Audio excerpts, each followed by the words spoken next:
Bonjour à tous, je suis Kevin de LumisCaf. Dans la vidéo précédente, nous avons mis en scène le produit en animant le modèle et la caméra.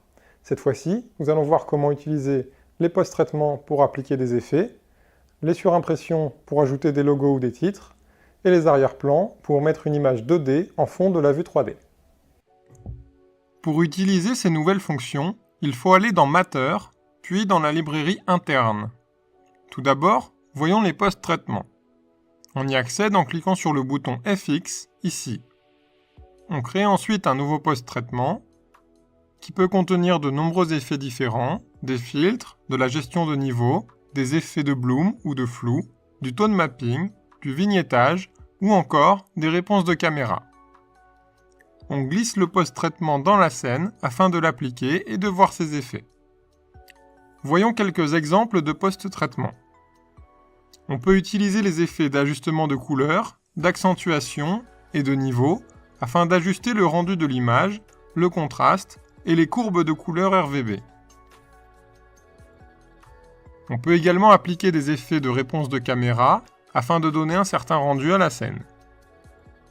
Un autre usage des effets de post-traitement peut être celui de créer un rendu dans un style plus schématique, comme pour une fiche technique.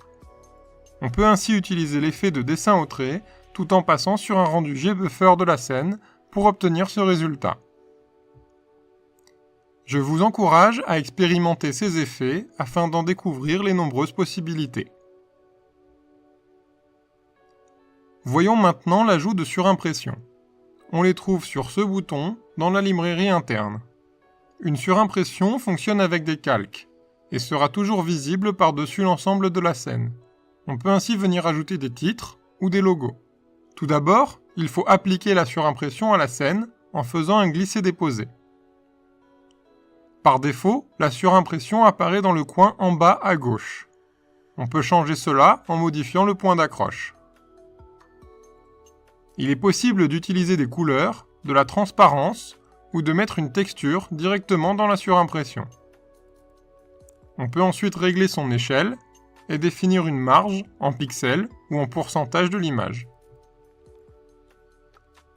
Pour terminer, voyons comment appliquer un arrière-plan à la scène.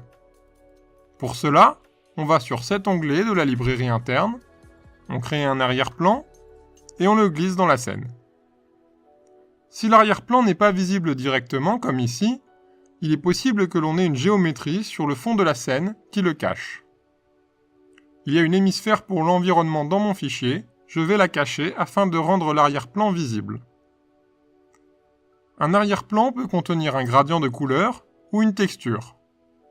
On peut ainsi s'en servir afin de mettre en scène notre modèle. Merci à tous d'avoir regardé cette vidéo. La prochaine fois, nous verrons comment calculer une image ou une vidéo à partir de la scène.